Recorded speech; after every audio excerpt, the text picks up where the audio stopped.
So with that, let's jump to our first panel discussion, which will include presentations from members of our Virtual Currencies Subcommittee, as well as a summary presentation on issues related to safeguarding digital assets. So as I go through who's going to be on the panel, if you want to please take your seat as panelists. You will hear from our panelists, Richard Gorelick, Gary DeWall, and Andre McGregor, who is a new member of our recently constituted Cybersecurity Subcommittee. Our TAC members will also have the opportunity to engage with this in discussion with our two remaining panelists, Alex Stein and Brad Levy. So once everyone's situated, Mr. Gorelick, we will begin with you.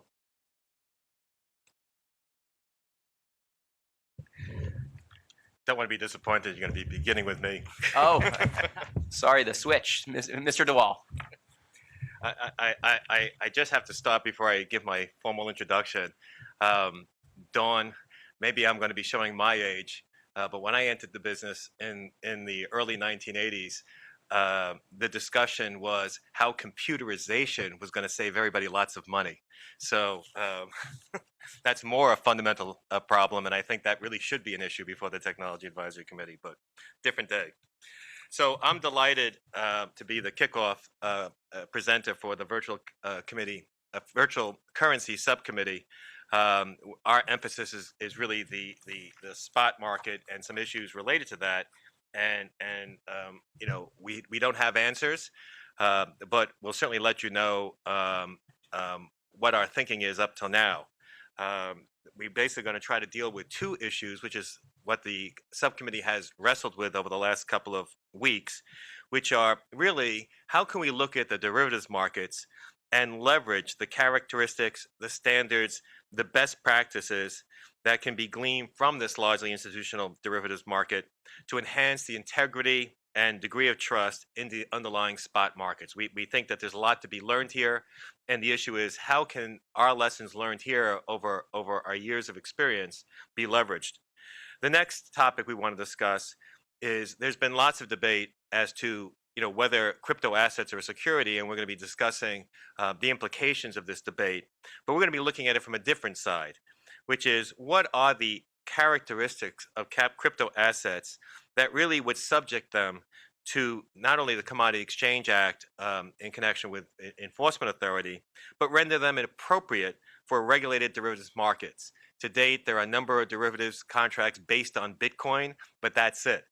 And the question is, what guidance can we help give the Commission to feel more comfortable in approving other crypto assets for derivatives contracts? And with that, I will turn the presentation over to Richard, who will kick us off with substance. Thank you, Gary, and thank you very much to the Commission for sponsoring this meeting today and for having me present. So want to talk, let's see if we can get this working here. Talk a little bit about the virtual currency spot markets.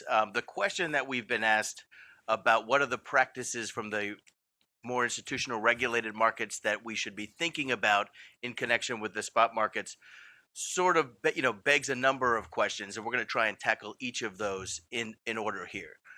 The first thing, though, I want to start with is why should we care about any of this stuff? And I think it's too easy to just sort of jump into the details without that big picture. And we talked about this a bit on the committee as well. And so our view is that virtual currencies or digital assets or cryptocurrencies or any of a number of terms that mean almost the same thing, they offer great promise to economies and to societies, particularly those revolve around enhancing efficiency, privacy, and trust. And they provide opportunities to boost economic growth, to create jobs, to benefit businesses, and to benefit consumers. In general, we expect that these technological developments will create new types of economic value and will enable new types of decentralized competition to gatekeepers of the internet and to other sort of centralized features of the economy.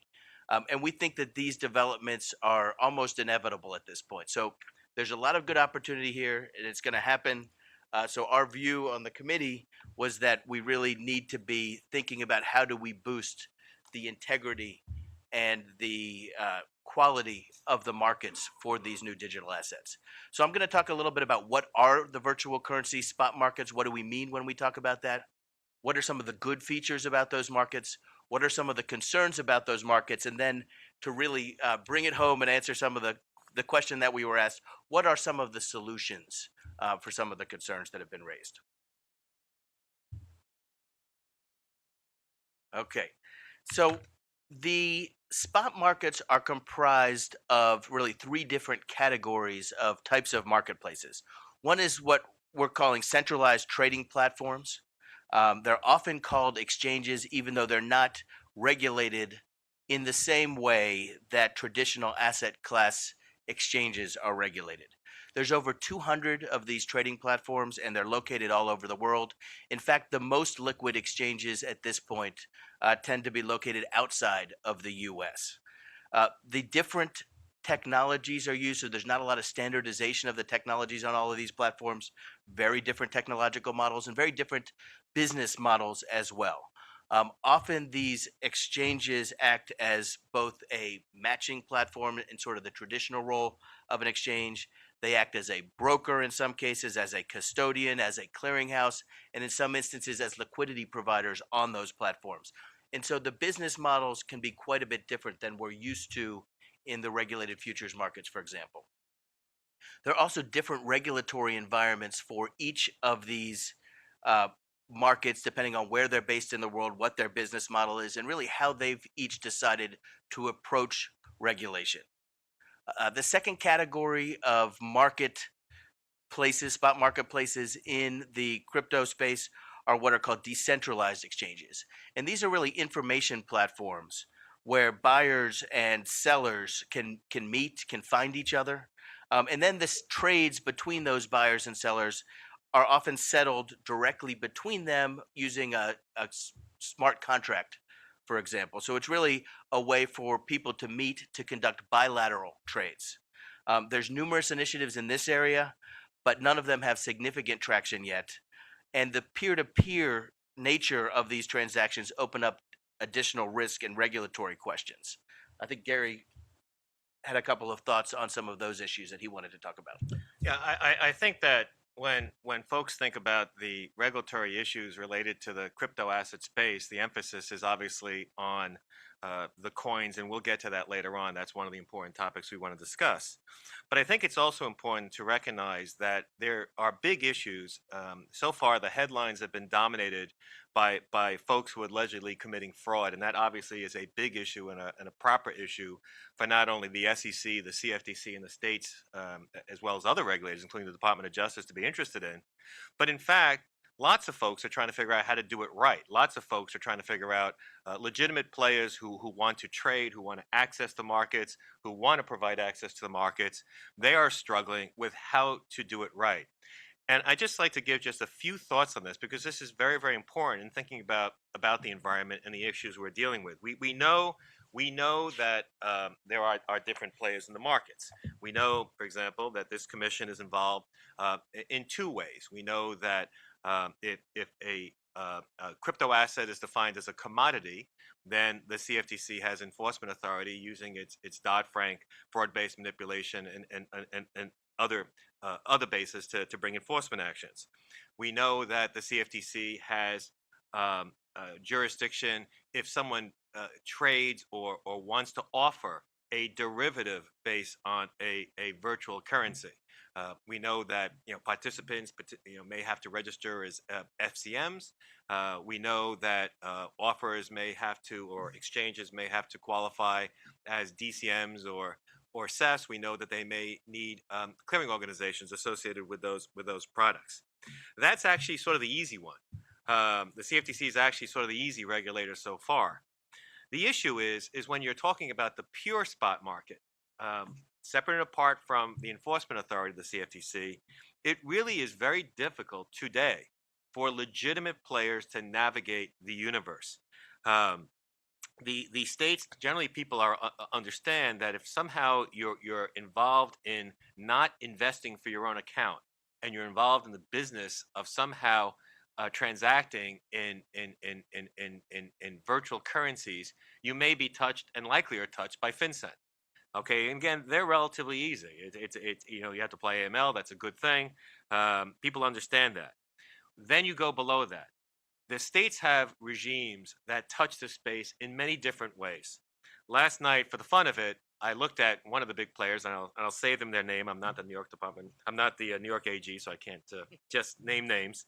Um, and a very legitimate player was licensed and what I call the NMLS states. So first of all, if you're trying to do things legitimately at the state level, about 35 to 40 states have a common, what I call a common college application process known as NMLS. It's just a simple form. The other states sort of have their own form. So just looking at the NMLS states, which is about 35 for 40, this entity was touched by 32 of them. 32 states they were involved in. In most of the jurisdictions, they had the money transmitted, which is what most people, it comes to mind as to what you need to do somehow, and we're going to get into that in a second. But in one state, required a payments of instrument license, even though that state also has a money transmitter license. And in other states, they required an electronic money transfers license and sale of checks license, not a money transmitter license. So even among the states, there is not commonality as to what license is available. Now it gets more confusing. If you talk to the states and if you look at the definition of what constitutes money transmission, it really is not very clear. And that's very important because a couple of things are clear from looking at the different statutes around the United States, which is there's typically in the money transmission world not an institutional exemption for transactions. So if you're in, the fact that you're dealing only with institutions doesn't necessarily get you out. So that's issue number one. But second of all, the states have different concepts of what constitute money transmission. Basically, money transmission is I take money from A, I take some kind of fiat currency from A, and I pass it on to B, and I'm the person in the middle. Well, a number of states have taken a view that substitute the word virtual currency for fiat currency. So that actually is very interesting because a lot of folks, when they think about money transmission application in the cryptocurrency space, they're concentrating on the cryptocurrency side.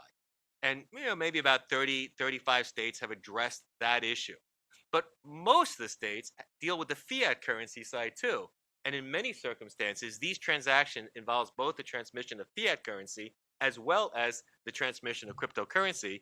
And you could get caught on both ledgers. So it's a very, very complicated circumstance. That's just at the state level.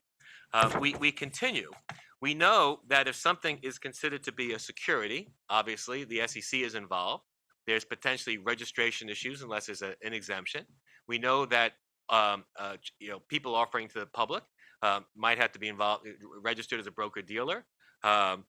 We know that exchanges have to be involved if they're offering or somehow exempt, maybe as an ATS, which by the way is an exemption, but you still have to register as a broker dealer to get to an ATS situation.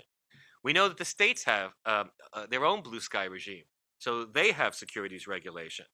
And then, and we'll discuss this a little bit later on, what happens if something is considered not to be a virtual currency or something is considered not to be a security? Other laws may be involved. Wyoming, for example, now has a law for something that it may not fall in either crack. And when you get outside the United States, it gets even more confusing. But that's just to present the problem of legitimate actors trying to play in this space. They have to navigate the Scylla and Charybdis of complicated regulations just to figure out what to do.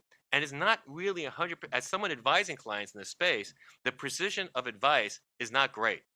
And that's not because we're not trying. It's because that's just the nature of how these laws exist. So I would just add to help motivate clarity or adding clarity to the space. Today's investor doesn't have access, whether you're retail or institutional, to the large established institutions that we're used to doing business with. So despite that long list of US-based regulators that one needs to navigate, the reality is those who are participating in this space today, in many cases, are going overseas to the truly Wild West. So it really behooves us to help try to rationalize and provide clear direction for these markets so that American institutions and retail investors who participate in these markets have the benefit of knowing that they're participating in a well-regulated, controlled market. But today, most of the action, as Gary said, is taking place overseas, whether you're an American or not. By the way, to be technically correct, it's not the Wild West where most of these exchanges are located. Technically, it's the Wild East. Okay, thank you guys. So talking a little bit more about sort of the overview of the spot markets, in addition to the decentralized exchanges and the centralized exchanges, there's also a significant over-the-counter market. And this is where you have trading desks that negotiate and settle trades bilaterally with counterparties. That is, this is the market that my firm is very significant in. Our subsidiary trading desk, Cumberland, is very involved in this over-the-counter market. And that's also a significant part of the spot market. So moving ahead, there are some good things about the market structure that we should be careful to preserve and not to lose in sort of the first do no harm mode. There's a lot of innovation in creativity that's going on in the market right now. Difficult problems are being solved both through innovative technologies and business structures and business models. We want to make sure that we are welcoming of some of that innovation. There's been rapid adoption of these technologies and of people wanting to trade on these platforms. The number of new users signing up has been really impressive over the last couple of years. There's obviously a big demand to participate in these markets. And the user base is different than what we're used to seeing in other markets. There's a lot of younger folks participating in this market who may or may not have participated historically in the futures market or in stock markets. And so there is a lot of interest that this is developing in the markets, and that's also something we should be respectful of. And there's also a lot, when I said there were over 200 spot markets around the world, there's a lot of competition in this space, and that type of competition and diversity is really an advantage of the current structure. So what are the concerns? One of the big concerns about these markets as they exist today is the lack of transparency. There is much less disclosure about the trading venues in this space than you typically see in more regulated venues. So it's often hard to know about ownership and control and governance on these platforms, about the operating rules of these platforms, about potential conflicts of interest, about safety and soundness and security. A lot of those issues are generally unanswered on these platforms. There are venue risks. In particular, we've heard a lot about these exchanges being subject to hacking over the years and theft. There's also counterparty risk that's sort of novel in this space, since the exchanges, particularly the centralized exchanges, tend to also be custodians as well. There are concerns about the behaviors on these platforms. There's been a lot of reporting in recent months about wash trades and spoofing and different types of market manipulation that are going on these platforms. And there is concern about inadequate surveillance on these platforms, and that's something that needs to be addressed. I mentioned briefly the concern about conflicts of interest. I think there's still not a very good definition of roles in this space like we see in other markets, and we're going to have to work through some of these issues to come up with a good alignment of interests around different roles and responsibilities within the marketplace. And then there's just questions about supervision. Gary touched on a lot of this about who exactly is responsible for regulating these markets that operate in different places around the world with customers and counterparties from different places around the world. How does this fit into the current legal framework? And so this is sort of the concerns that I think give rise to the question of what can we look to improve the integrity in these markets. So it's important to add that while all of these concerns are absolutely real, there are exciting and material advancements that are taking place, whether it be the subset of players who are talking about creating SROs, whether it be the application of technology. I have to say, anyone who's opened an account on some of these exchanges has to be impressed by the quality and the speed of the AML KYC. We're seeing applications of technology to help secure wallets and prevent the hacking. So these concerns are all very real, but there are solutions. They aren't insurmountable. We need to work to promote that technology and promote that type of cooperation so that we have the environment that prevents these issues.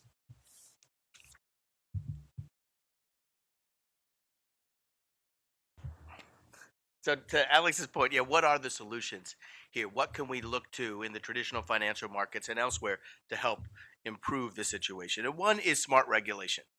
Um, I want to start off by saying that that's part of the solution and an important part of the solution, but there are tricky definitional and jurisdictional issues that need to be taken into account as we go through the process of figuring out what the right regulatory models are. The CFTC, as Gary mentioned, has authority for fraud and manipulation in the spot market for commodities in the US. That's an important part of the market, but it is relatively narrow. And so we need to be thoughtful about how does a single regulator best influence the situation when there are so many regulators who are going to touch upon these markets from all over the world. One of the points that we raised on the subcommittee was that there is an opportunity for industry organized efforts to help fill some of these gaps. They could be self-regulatory organizations or similar structures that help to define and enforce best practices and standards and accountability across the industry. And I know there are a number of efforts underway to start thinking about and building these types of organizations. There are lots of precedents in the traditional financial markets that we can look to for innovative governance structures that apply with markets that touch multiple jurisdictions. On the technology side, I think there's a big advantage here to use some of the technology of crypto in order to solve some of these problems. The advantage is inherent in blockchain and identity tokens in particular, smart contracts to enforce rules and agreements.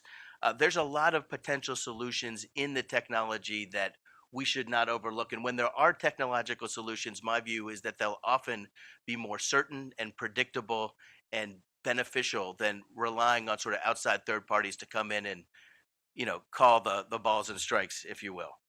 And then some technology exists in traditional financial markets that we should look to as well. There are surveillance systems that are increasingly mature that help surveil markets, electronic markets in other parts of the world. There are OMS and EMS systems, order management and execution management systems, risk management systems, and different compliance technologies that I think we really need to be looking at and figuring out which ones are applicable and beneficial to the new developing virtual currency markets. And finally, I think there's a role for market practices to evolve in this space.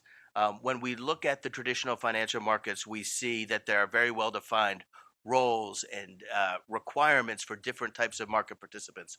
And we should look at those to see which are suitable and which are beneficial and which problems they've been geared and helpful in solving historically and thinking about how they apply in these markets. There are important practices that have developed over the years in terms of clearing and settlement that obviously can be very different in the virtual currency world, but there's some important learning that we can get from those processes. And then custody is an important issue. We've got over the years in traditional financial markets, there have been very different custody models than what we're seeing evolving so far in the virtual currency market. And there's a real important role for qualified third-party custodians and the like, people who are accountable, who can look at an account and say, yes, these assets exist and they are owned by and controlled by a particular person or investor or company. We need to be able to develop the practices around that in the virtual currency space. Now, I want to caution the group that it would be a mistake to try and replicate the traditional financial markets here. That I believe that with looking at the technology that is developing and where it's likely to go in the upcoming years, that there are opportunities to be better, to build a market with higher levels of integrity and more certainty. But we need to be able to sort of pull both from the learning of the traditional financial markets and the opportunities from the new technologies. And I think we can really improve upon what we're used to seeing. I think I'll close by saying that the stakes are high. It's important to get this right. We need to make sure that the world is going to move on one way or another, no matter what we do here in the U.S., on the regulatory front. We want responsible market participants to be able to invest and build these important technologies and markets here in the US. And that's going to take a lot of thought and effort, both from traditional financial markets and from the sort of the digital natives in this world. I think there's a lot of opportunity here when we combine the best of both. Thank you. And so what I now want to do is help start the conversation and give the ideas on how to classify these crypto assets, because as confusing as it is at the state level, even when you can classify which regime you're in, it's very difficult and becoming increasingly difficult to classify which asset you're speaking about, and are you changing the regulatory regime that you're in. Last time we met, we discussed the fact that there were three effective types of crypto assets. What the common press refers to as virtual currencies. We know those are commodities because of two recent cases decided on behalf and for the CFTC. They're cryptocurrencies, virtual currencies are typically medium of exchanges, unit of value, store of accounts. Those are the traditional concept of a fiat currency. They are applied generally to virtual currencies. Whether they're 100% accurate, that's a debate that's going to have to be had. We know that there are security tokens that have the quality of securities that are out there. Folks keep talking about the 1946 W.J. Howey decision, investment contracts. People are investing collectively in an enterprise where there's an expectation of profits, either exclusively or mostly through the efforts of others, depending on which cases you look at. And we know that those things are considered to be securities and likely to subject, as I said before, to the SEC's oversight. And then there's this other category, utility tokens, consumption tokens. They're much more like the admission ticket to Coney Island, where you get to ride the Ferris wheel and the go-karts. But maybe there is a secondary market in them. What are they? Does that make them securities? These are challenges because they drive which regulations the participants in those markets are subject to. What regulations the offers of the initial coins are subject to.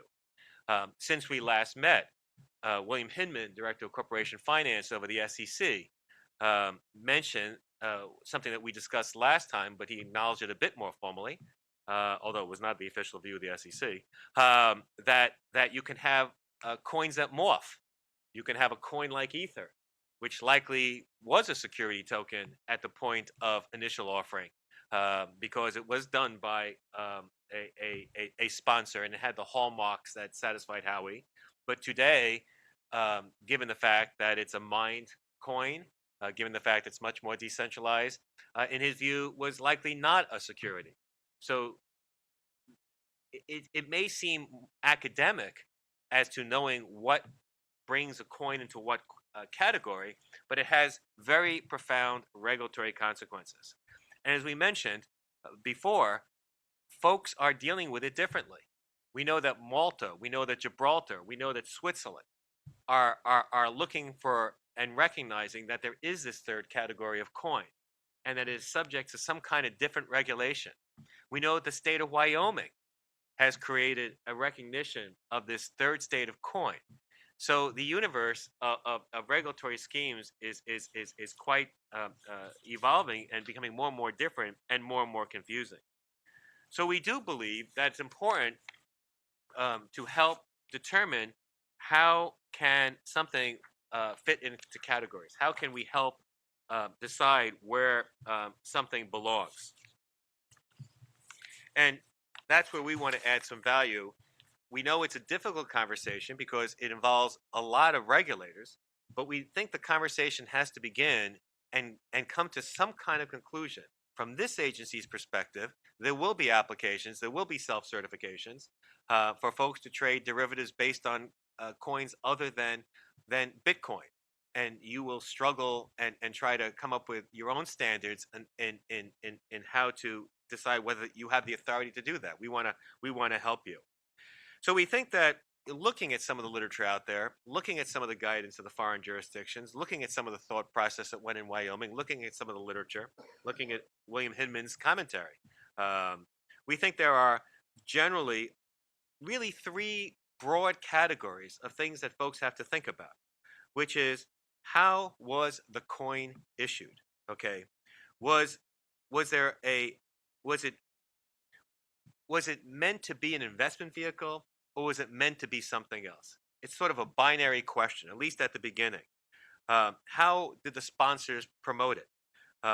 What was the initial enterprise or the initial sponsors' retention of control of financial interest in the tokens? Did the initial raise bring in more funds than were needed for the actual project? These are very, very important issues. Second, the purpose and use in reality. Is the token used for investment vehicle? Is it used for consumption? Again, how is it marketed? And typically, objectively, how is it used? And then governance is how is consensus done within the relevant blockchain that the token is associated? How are forks determined on? How are different elements of the blockchain decided? Are these done by sponsors? Are they done by a limited universe of miners or the equivalent of miners, of consensus holders? Or is it truly decentralized? These are all issues. Now, once you determine the issue then becomes, is it better to keep the criteria subjective, or should quantitative measures be devised? Should we be thinking in numbers? Are there ways to try to quantify this so it's more formalistic? And even among the subcommittee, there's debate about that. But these are things that we think we want to continue to discuss and help this commission and help guide the commission in coming up with viable criteria.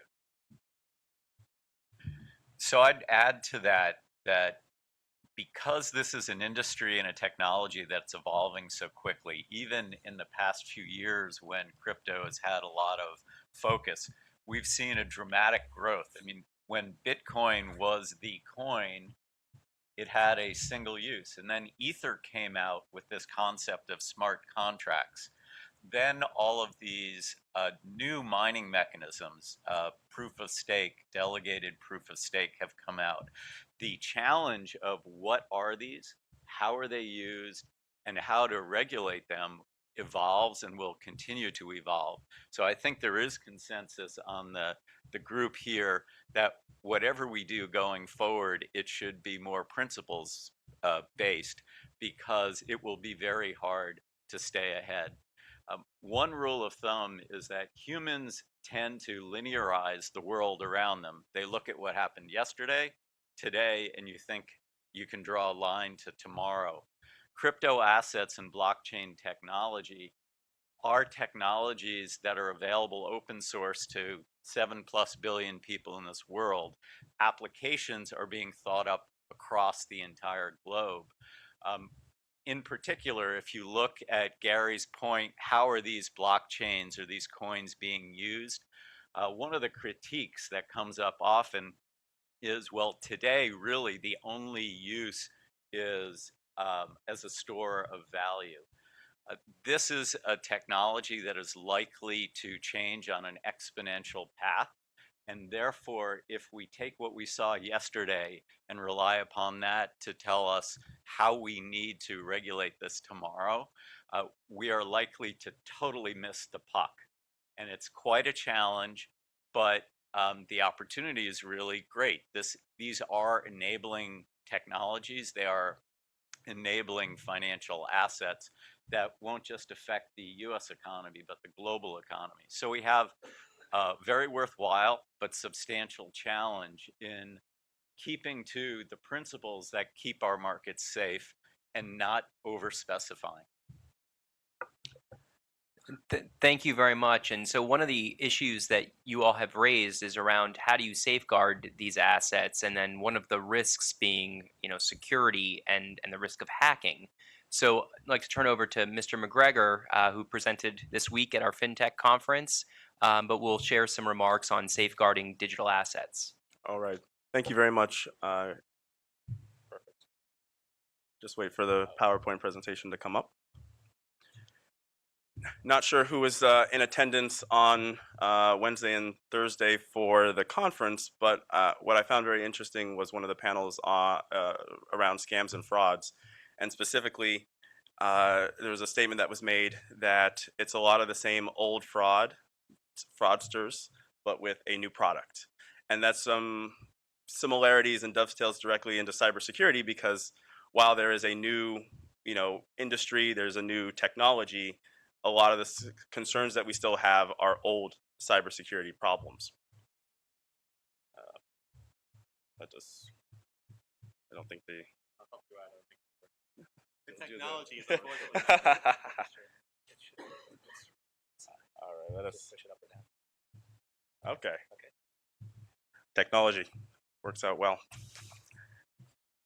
So with cybersecurity, just to, I say that it's a lot of the old tactics, and really when I look at it, I'm looking at it from the vantage point of doing security both at Brown University, at Goldman, Cardinal Health, at the FBI for many years with China, Russia, Iran, North Korea, cyber criminals, and then in Silicon Valley. So I got to look at a large swath of different incidents. Disrupted a fair amount of various cyber hacks, and today looking at security, one of the things I've noticed is it's still very much the same. And so I'd be remiss if I didn't bring up some of the crypto hacks that were in the news. And it's notable that more than 980,000 bitcoins have been stolen from exchanges, which would be about $15 billion at current exchange rates. And what's most interesting about this is really the fact that as the FOMO, the fear of missing out, came about, you saw more and more hacks, and specifically, I'm only showing the hacks that were north of $10 million. There are many, many more that happened in the space, and really, when you start to break it down to try to figure out what actually happened, it's a lot of very simplistic attacks. Employees failing to protect private keys. Hackers sending a malicious file to Exchange employees and being open on a machine that has access to Exchange wallets. Deposits being on a single wallet and allowing for extreme exposure. Exchange owners, realizing that it might be an inside job. At a certain point, there's collusion and third-party risks that are associated with this. And then, of course, hackers realizing that it's a small exchange, so there's probably less likely to have the robust security as a much larger exchange. It was interesting, and I think the commissioner mentioning yesterday about emails exposure for tax, and really, it is as simple as that. So, when we're trying to have an open internet and a way to communicate with people, that same openness allows for the adversary to come in, and right now 90% of intrusions still happen via email. It doesn't need to be a sophisticated attack. It just needs to be a sophisticated attacker using unsophisticated attack methods to gain entry into a system, establish a foothold, laterally move around to find the high value target assets, and then complete its mission, usually through escalated privileges. So the majority of my time will be spent talking about custody. I'll caveat and say that each one of these slides I could spend an hour talking about, but really, hammering on some of the more important items. Why custody regulations are important. So, dovetailing from the earlier presentation, there is a lot of consumers that are in the market. They want to be in this space, and they're trusting their wallets, they're trusting their money with companies that might not have the security acumen, the maturity in the space, or really the number of people needed to protect that money. If we look at some of the more crypto files, such as myself, we have a hardware wallets. We're concerned at some point in time that we'll lose it. We're concerned that someone will take it from us. we've moved away from the security of the FDIC and have now gone back very much to the Wild West, not just the Wild East, in how we actually are protecting this. And then we're so archaic that we're looking at scraps of paper, printouts. There's actually the idea of using Polaroid cameras to take a picture of your private key and saving it somewhere so that someone can't quote unquote hack into your system because it's not online. All of this insecurity is what really causes people to take a pause, especially the institutional investor. And then when you do look at the exchanges, and when you look at the fact that they have about 10% of their currency sitting on a hot wallet, and then the other 90% is in a cold storage solution, they're rotating those around bank accounts and safe deposit boxes, very similar to how diamonds are moved into the diamond district. You might be on a plane with someone having $20-30 million of diamonds in their pocket, and you just don't know it. That is exactly what's happening in a lot of these exchanges, especially overseas. Looking at some of the limitations, there's truth in the fact that with 53 states and territories and their money transmission laws and the various federal agencies, it makes it very complicated to be able to actually operate in this space. And so a lot of people are moving overseas. There's a lot of credit given to places like Bermuda and Jersey and Malta, because everyone in the government can actually walk across the street, be in the same building, and create a regulation together. It has allowed for some more maturity in the space. Obviously, there's tax incentives that are being used. And then when you look at the United States, there's just simple questions. Will we be using new guidance versus existing guidance as it relates to third-party custodial accounts? Where are the standards as it relates specifically to cryptocurrency? And then insurance is the biggest deal. At a certain point, institutions, endowments, funds, pensions would love to get into the space, but without logical insurance, it's hard for them to really sort of take that risk. And when we look at insurance, the insurance industry itself has broken it down into three spaces. You have a hot wallet, which is constantly connected to the internet. They're not insuring that. It's just not something that they're comfortable with. So it's either done by captives or self-insurance. Warm wallets, which are briefly connected to the internet to be able to publish a transaction to the blockchain, that's under sort of the traditional financial institution crime policies of theft and similar. And then there's cold storage, which is the actual physical, tangible holding of an object, based very much off of maritime law from the 1600s. And that for them is, a vault, something that's etched on paper or metal, and something that, if you were to compare all the ways that insurance is outlined, it's the car in the garage that never moves and really would only be destroyed if there was a fire or some sort of catastrophic act, whereas the warm wallet is the car on the road that has the ability to have a variety of different accidents that would pay out. And as a result, the risk in the insurance towers are commensurate with that. So there's a $50 million policy that's about the most you can get on an insurance tower for a warm wallet. $500 million for that cold vaulted wallet. And really, the insurance industry itself is comfortable putting about $2 billion into the insurance market because there's just not enough of a loss history. And this is based off of dozens and dozens of conversations I've had personally with underwriters, educating them on this space to try to move this forward. And then, of course, we just move into all of the traditional insurance risks that are there, everything from technical hacking and vulnerabilities, as well as social engineering that would relate to that email fraud, third-party collusion, counterparty risks. Avoiding at any point in time some insider could just take $1 billion of cryptocurrency and then run away with it, as well as a customer could just defraud the insurance company in support of that same effort, as well as just losing a key, and then someone comes back and says, "Hey, I want my $50 million worth of coin." And then moving into sort of the crypto specific insurance risks, everything does relate around the private key. How is it generated? How's the entropy or randomness of that so that no one can have a copy of it? And then is it destroyed? How is it destroyed? We have obviously supply chain issues with hardware. The current news aside, there are issues within the crypto space where even the hardware wallets have been intercepted in the supply chain and been hacked at a certain point.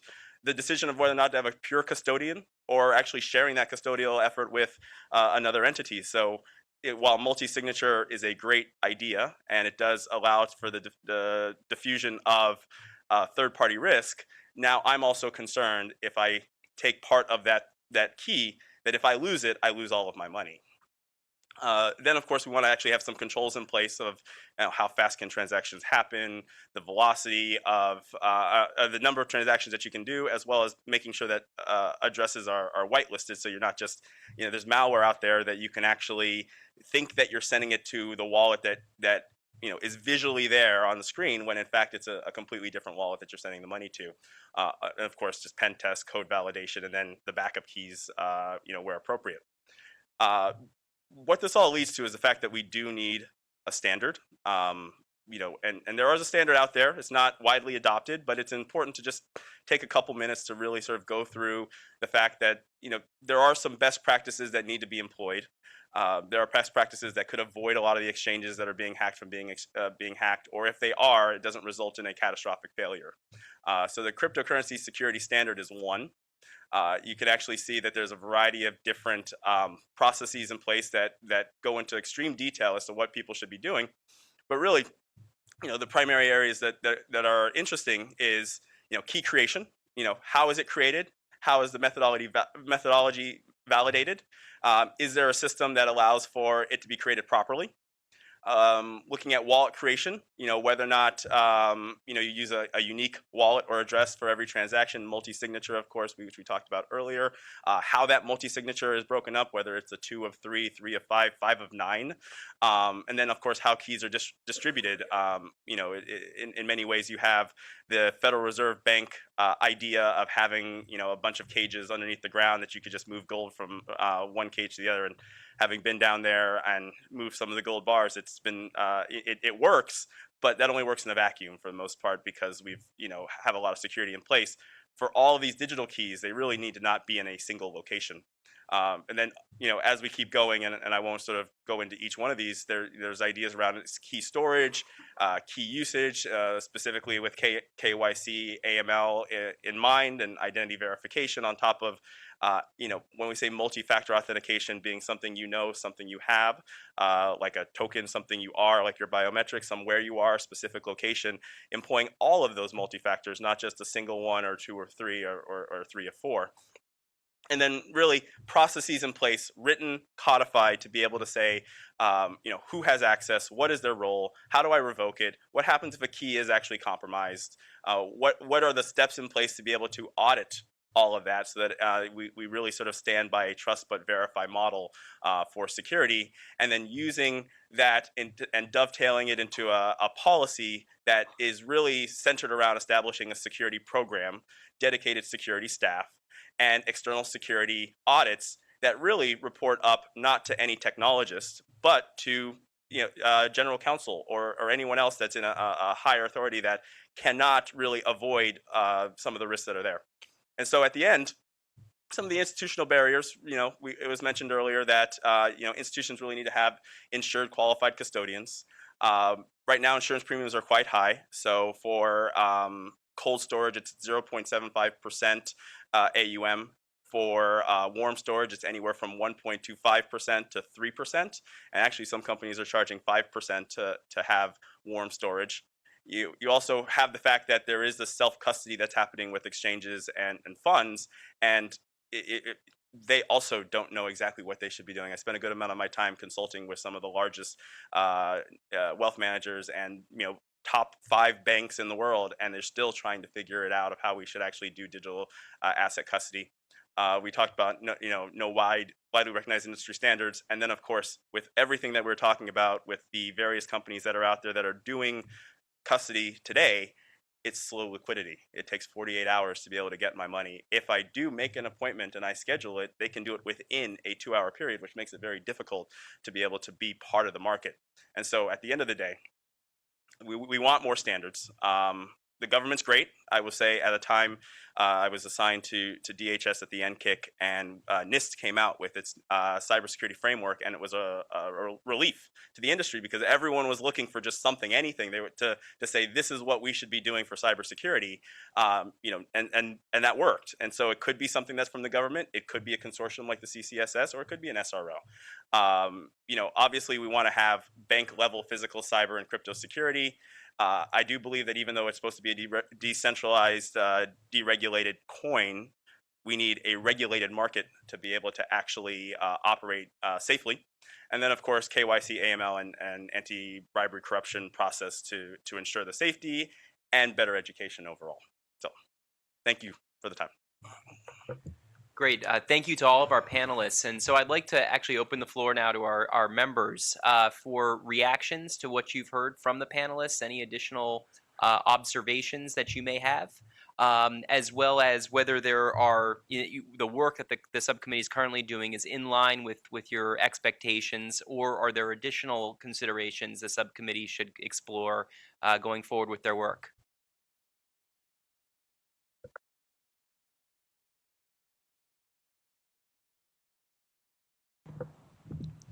I actually have a question.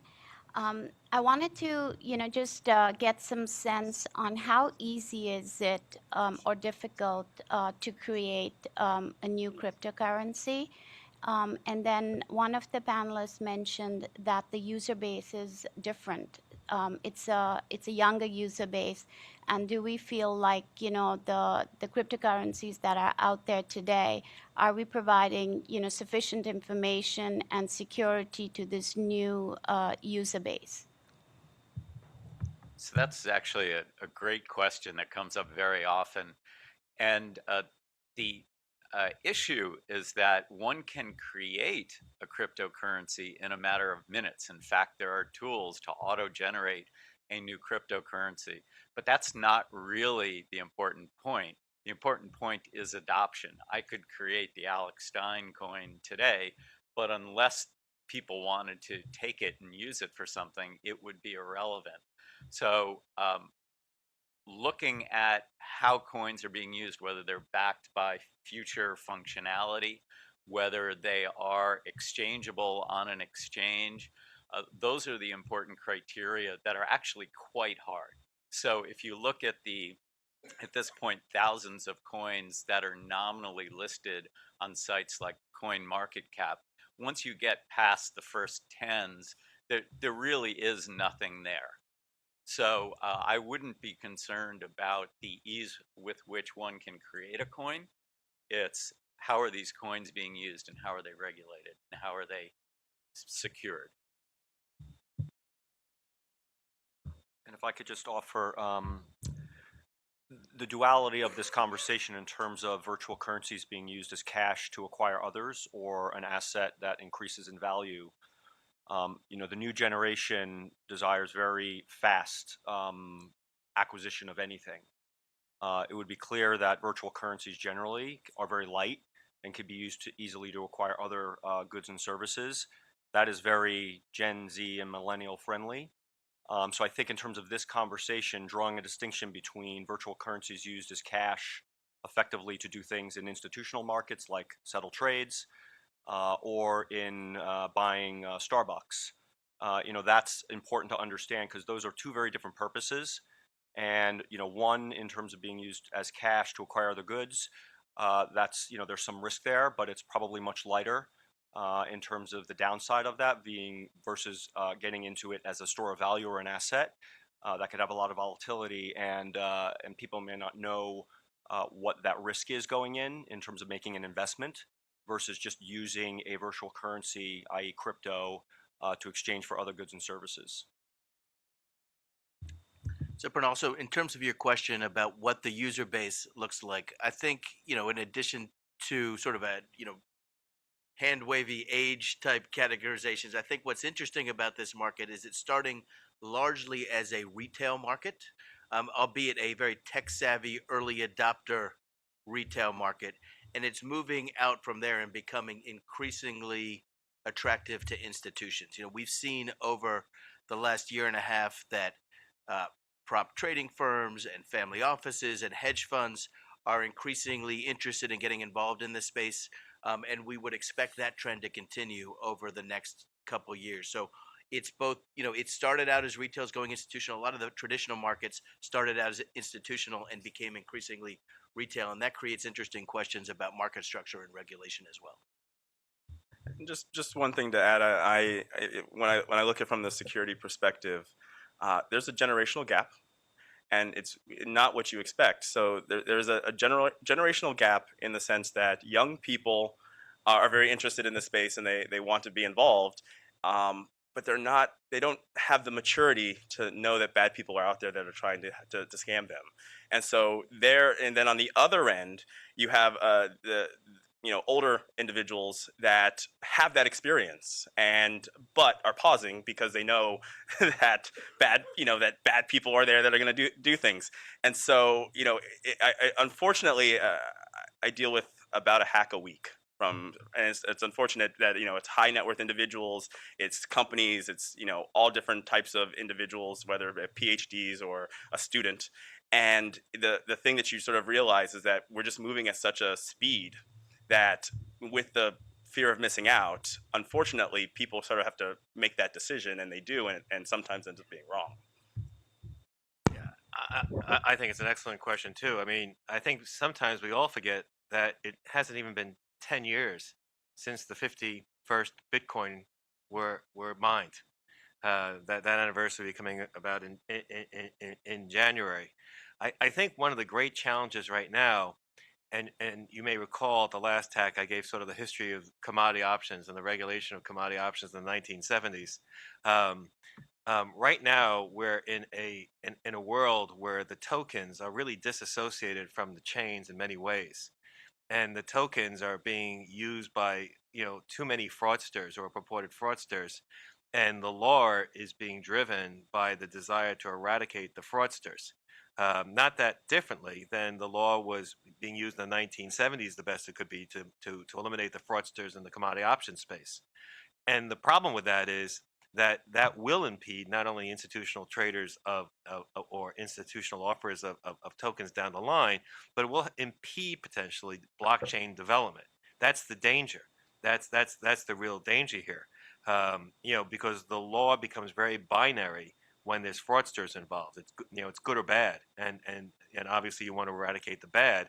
And the problem is you get very binary legal decisions, which seem great in the environment of trying to uproot the fraudsters, but may not be workable for everybody who wants to do it legitimately.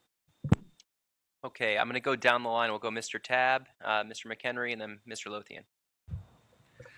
Certainly, the idea of custody is really kind of critical in this whole market. Have you guys thought or done anything in terms of rehypothecation, securities lending, repo finance, all that other stuff? And is that good or bad as this goes into as we start moving into more institutionalization of this market?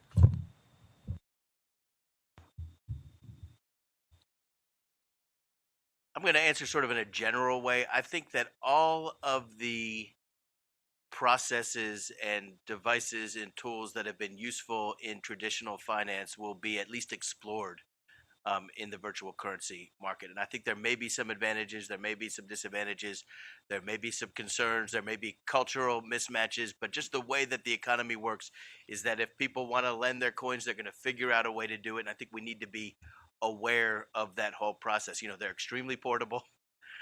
They are, easy to move. So I do expect that a lot of those features will start to develop in this market, and it will be important for the community and the regulators to make sure that it's done in a thoughtful and safe way.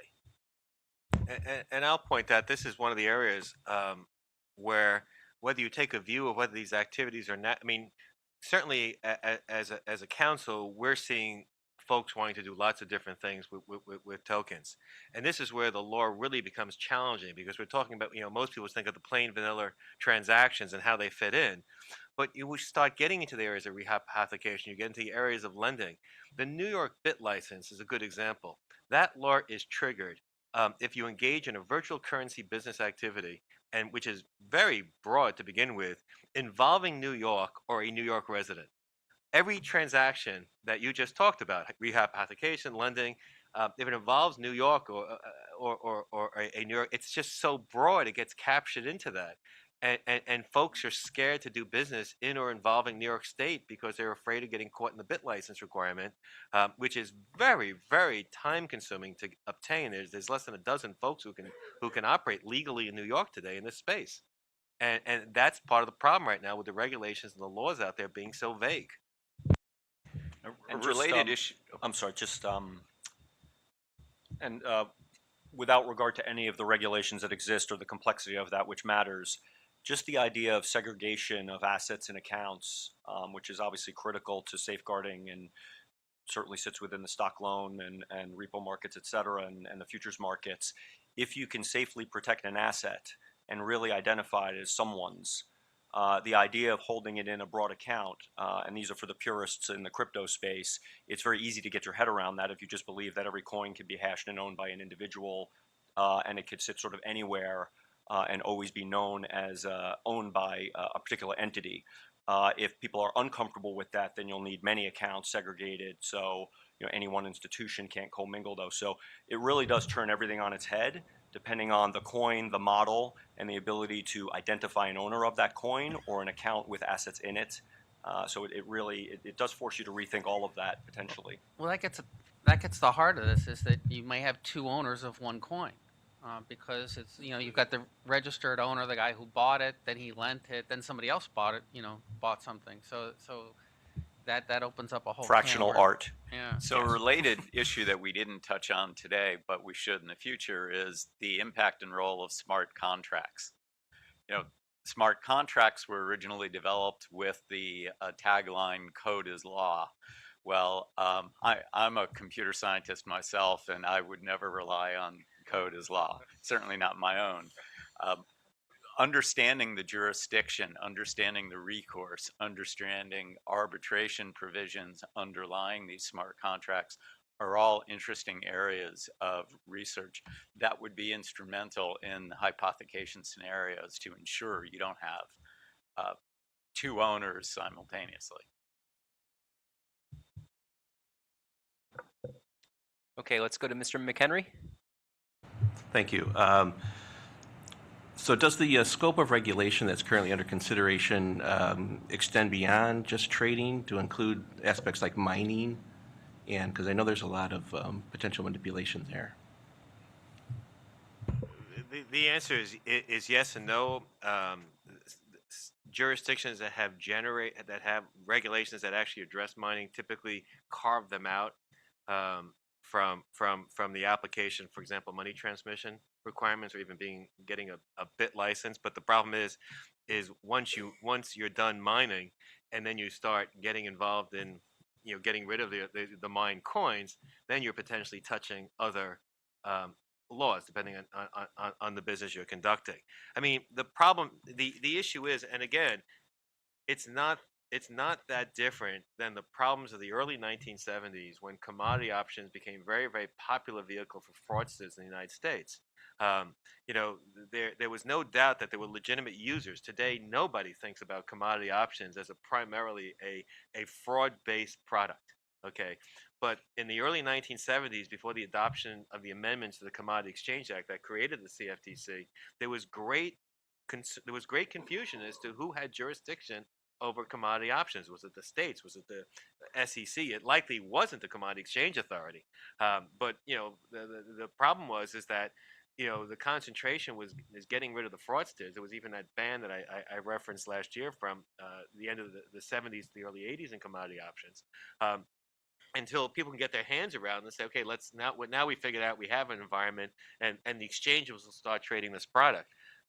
Right now, there are so many elements touched by every types of transactions. That's why making things, doing things the right way is so difficult.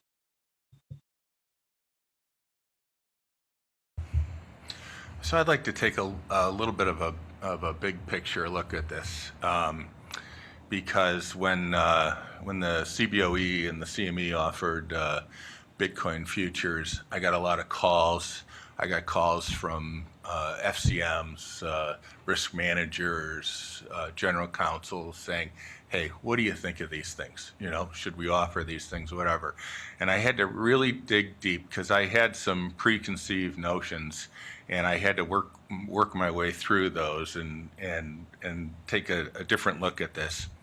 And so I want to take a different look. So Bitcoin futures, the Genesis block, Satoshi Nakamoto, he supposedly, he or the group of people supposedly mined the original million Bitcoin or thereabouts.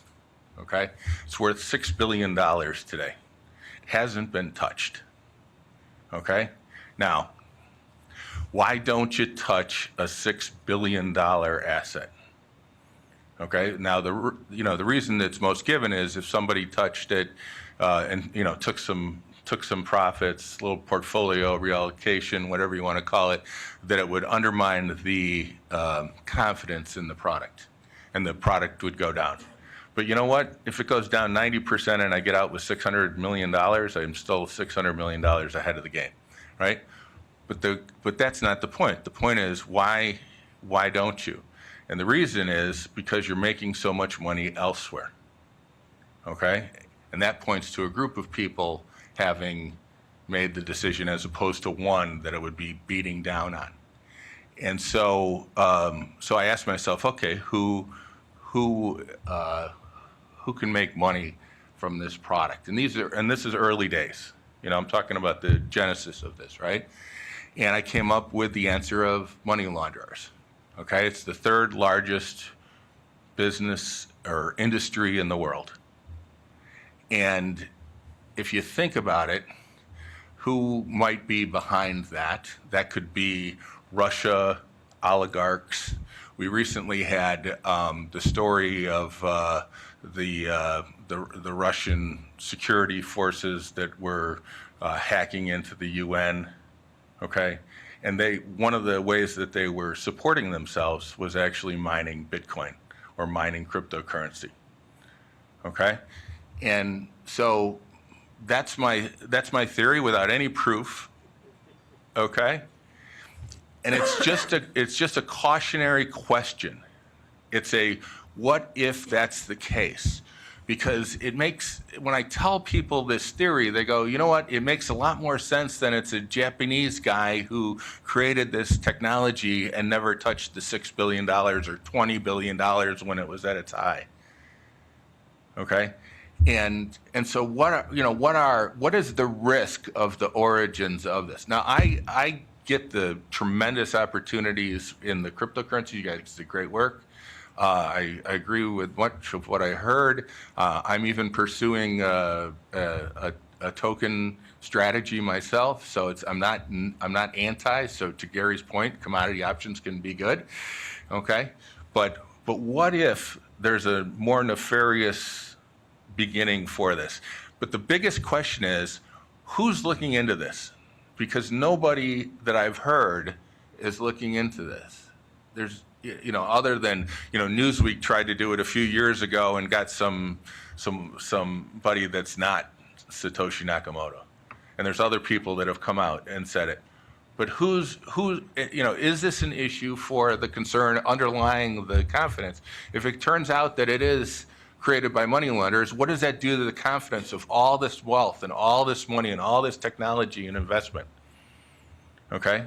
And quite frankly, if you think about it, if I gave you $1 million to launder in cash, right? You take it maybe to your local mobster that you know, and you're a repeat customer, so he gives you 70 cents on the dollar. If you think about the billions of dollars that are being invested in cryptocurrencies, that 30% margin represents easy to invest in making better technology for laundering money. And if you look at the money laundering through Danske Bank that was going on and some other places, the huge amounts of money, guess what?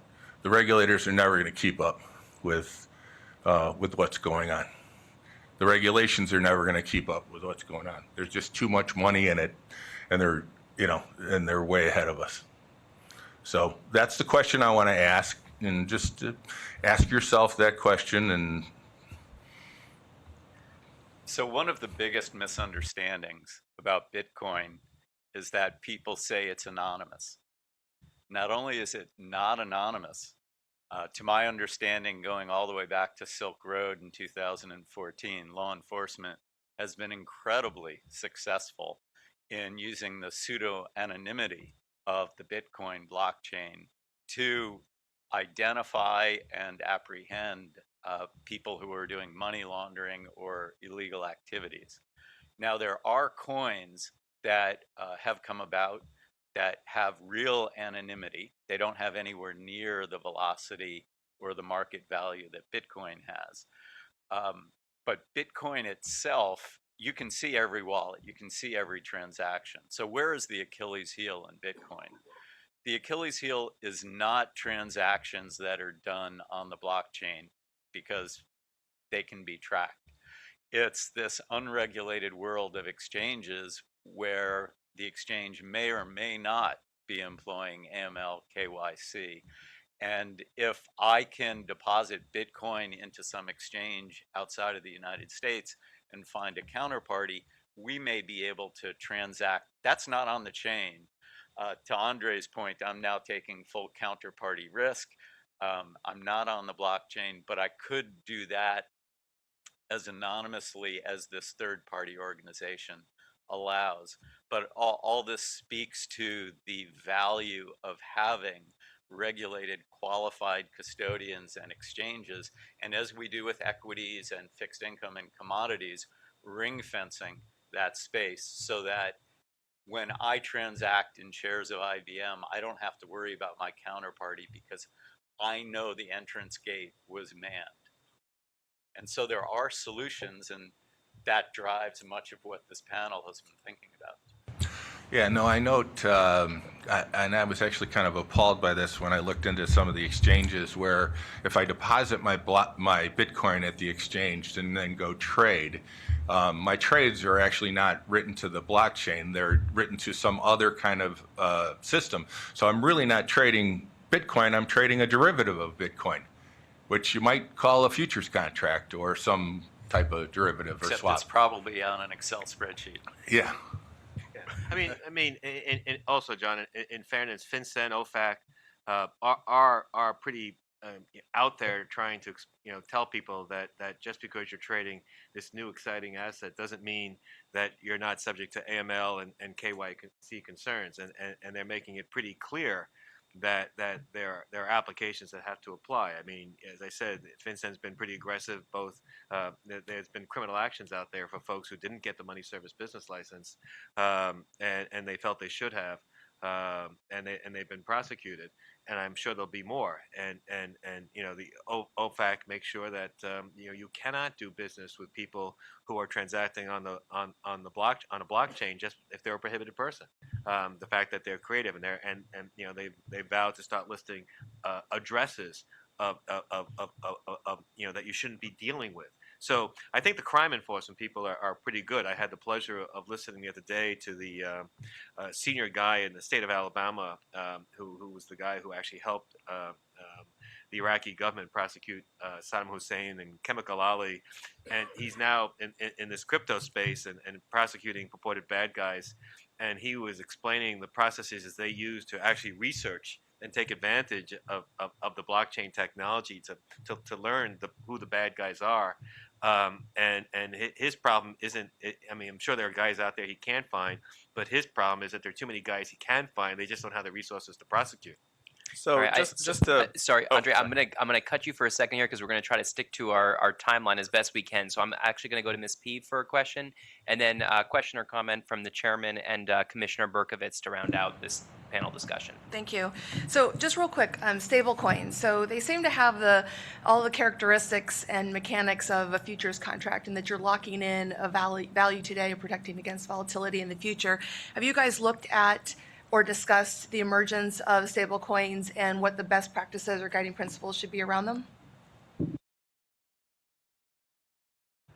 So individually, I'm sure we all have. As a panel, we have not yet discussed it. Just a little perspective here. The last time I did the math, the total valuable cryptocurrencies is a couple of $100 billion, less than one large cap tech stock, certainly dwarfed by mortgage, bond, IRS, FX, energy markets. Richard, you said, I think when you closed your presentation, that the stakes are high for a policy response in the area of cryptocurrency. So the floor is yours. Why are the stakes high? If if the magnitude of this is as small as it is. But I think that's a great point. I think we do need to keep an eye on what is the overall size of this market and how does it compare to other asset classes that we should be concerned about. I think my view is that this is an area that is relatively small today, but has a tremendous amount of energy and enthusiasm behind it and growth ahead of it. And with that in mind, now is sort of the time to get it right because we want that growth to occur by responsible market participants, hopefully in regulated jurisdictions where there's appropriate safety and soundness, guards. And now's the time to be doing that. It's not after this has grown to the point where it's significant from a systemic standpoint or compared to other asset classes. I just want to comment that, Gary, your comments on trying to do smart regulation and the subcommittee's comments regarding that particularly resonated because over the past few years, I've been engaged in some of the same exercises that I think you are in terms of advising clients who may be interested in this space on the regulatory landscape. And I was frankly with a team of lawyers, and we have securities lawyers, we have commodities lawyers, we have AML lawyers, and just the barriers of the legal costs in terms of prospective clients having to arrange an array of lawyers to advise how to get in this space. I'm also aware your vast experience over several decades, and I'm sure in advising clients of what's a forward, what's a future even. We in many areas, we've sort of developed a common law of the Commodity Exchange Act, facts and circumstances tests, case-by-case basis. That may not be the best way to proceed for an industry trying to get off the ground, as you've noted, and some legal certainty. But how we cut through that is a challenge that look forward to the committee's recommendations, how we can avoid next 30 years of facts and circumstances cases trying to address these. Okay, maybe we'll take one more question or comment from Paul and then wrap up the panel. Thanks. I'll be fairly quick here. So, some of the discussion that you guys had were the challenges of categorizing certain cryptocurrencies, whether they're definitely a commodity, whether they have elements of security or not. So, for your review of the kind of cryptocurrencies that are out there right now, do you ever believe that it might be a realistic possibility that some cryptocurrencies will eventually have to be jointly regulated by the CFTC and the SEC, similar to how single stock futures work, for example? That's really a good legal question, and I write a lot in this area, and I've thought about doing something in this area, and the answer is there's not really a mechanism for joint regulation yet, because there's a mechanism in the world of security futures, but that was created by law, and that sort of gave a mechanism. Without some kind of compromise, by law, either it's binary, either it's a commodity that is defined under the Commodity Exchange Act, and then there's no preemption because it is a security, or it's not. So, absent an amendment to the Commodity Exchange Act, the simple issue of whether a particular token is regulated by the SEC or the CFTC, I believe, is binary. That others may disagree. There was again, going back, decades ago, when this agency was begun, there was a lot of jurisdictional turf battles with the SEC over particular products. I mean, there were court battles. It was an interesting process to watch. Hopefully, to the chairman's point and to Richard's point, those things can be avoided by thoughtful, planning in advance, because that doesn't help anybody. But to me, right now, it would really be binary in this space, not joint. Paul, to Gary's point about this being a binary determination, I think that's accurate from the way I understand the law to be today. But one real interesting thing that came out of the SEC Hinman's speech a few months ago was that something can start off as a security, and at some point, when it's sufficiently decentralized, become a commodity. Presumably, it might be able to go back if it subsequently became less decentralized over time. And this idea that something can transform in nature and switch between regulatory regimes is really interesting, and it will pose some interesting questions for exactly what point does that jurisdiction switch, and how do we know whether or not it's occurred? Just one point. I would argue I don't think trinary is a word, but maybe trilateral.